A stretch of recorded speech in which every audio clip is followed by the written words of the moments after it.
Fighting Irish take care of Louisville 31-24 at Notre Dame Stadium. They're now a 4-1 football team, ranked number 14 in the country.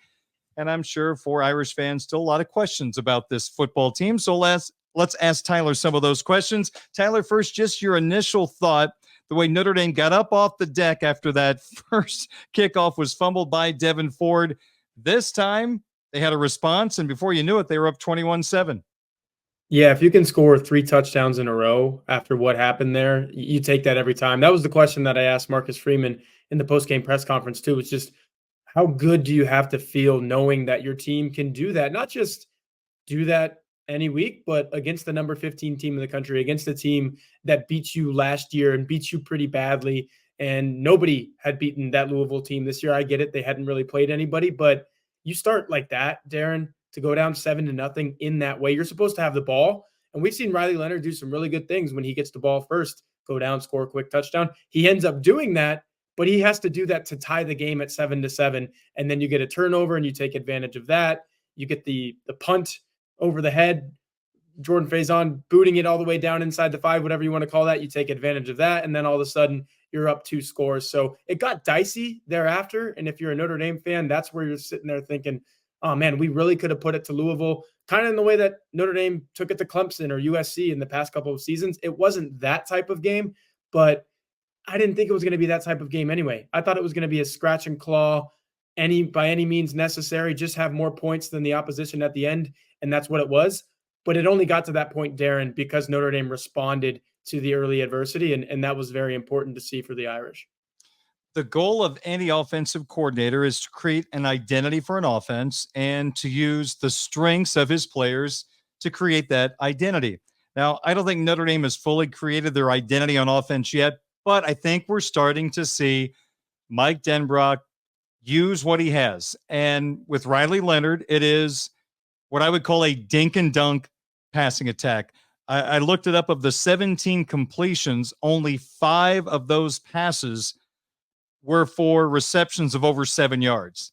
And that's total yards. That's not how far he threw the football. So he is throwing the ball very close to the line of scrimmage, and that's causing defenders to get closer to the line. And Tyler, that's affecting the Irish running game, I thought, in particular against Louisville. So offer your thoughts on this offense that, again, I don't think it's fully identified yet, but we're starting to see Mike Denbrock just use what he has to work with.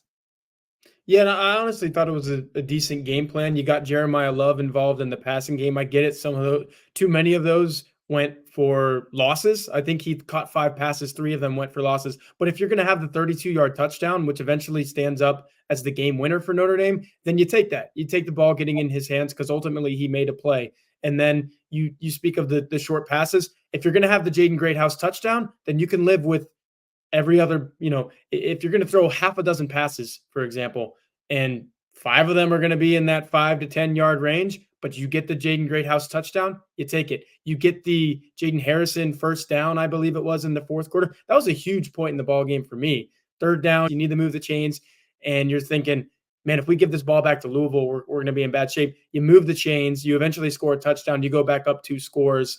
Every point in that game was huge.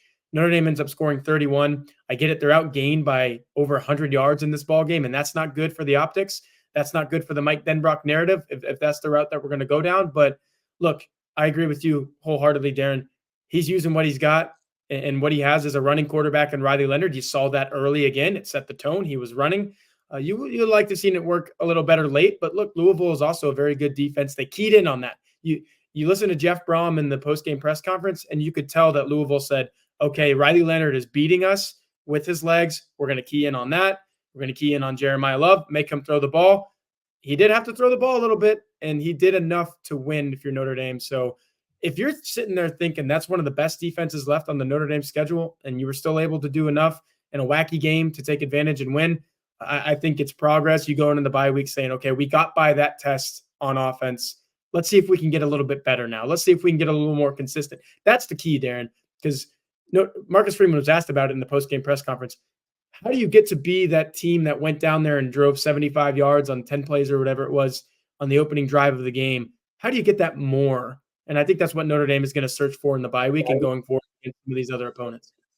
I think we all praised Anthony Knapp and Sam Pendleton in the Texas A&M game, their first ever starts in that environment. They held up very, very well. As we watch the games, I think we all agree they're struggling. Do the analytics show that these guys are right now regressing with their play? It's funny you asked this question because I'm literally working on a Pro Football Focus story, and I got it on my other monitor right now. So I will give you some grades. Pass blocking is really the kind of the thing that we're looking at here because that's the area of the Notre Dame offense that's struggling so much right there. And we were trying to find out why. Is it Riley Leonard? Is it some of these other things? I can point to the left side of the offensive line and tell you that some struggling poor play is lending itself directly to struggling poor passing game. So we're looking at Anthony Knapp and Sam Pendleton's pass block numbers per Pro Football Focus. These are Sam Pendleton's. He's actually gotten worse at pass blocking every single game of the season. Wow. It's been a downward dip for all 5 games. These are the numbers, starting with the Texas A&M game. 72.7, which is a really good score. Anything over 70, you're playing winning football, playing good football even. But then it goes down to 69.4, 40.9, 25.7, 22.9 in this last game against Louisville. 22.9 is, hey, you probably shouldn't be playing type of number. Anthony Knapp has had a little bit of an inconsistent, I would say, and poor for the most part, but he just recorded an 80 in pass blocking against Louisville. That's a great score. That's, hey, you're among the best. You should be out there. You're doing what you're doing. But here are his other scores: 25.3, 59.9, 33.1, 22.0. Those are all in that same category as Pendleton. Hey, maybe we need to go a different route here. So I've been on the Gerby Lambert is going to play at some point this season train. If he's one of your 2 best tackles, which I think Emil Wagner is doing fine, he's doing great on the other side at the right tackle position. Would not be shocked if Gerby Lambert gets a look, especially bye week is evaluation week, right, Darren? Notre Dame's going to be looking at these same numbers that I am, and they have their own metrics as well. And they're going to say, hey, is there another option? Should we try another option? I'm not sure they're going to do that right away. You see Anthony Knapp out of the starting lineup against Stanford, but trends are trends, or Sam Pendleton as well. And you've got to take a look at all options for sure. According to Freeman, Pendleton left the game due to injury, not a coach's decision. We'll keep an eye on that. And here's one more thing on that. Sure. Sullivan Absher has the second best pass blocking grade on the team. That's the guy that you saw come in for Pendleton, albeit for a handful of snaps. He's right there behind Billy Strouth, who I think we all think is one of Notre Dame's best offensive linemen. And when he's healthy, will come back into the starting lineup. But just a note there on Sullivan Absher, number 2 pass blocking grade per Pro Football Focus on this Notre Dame roster.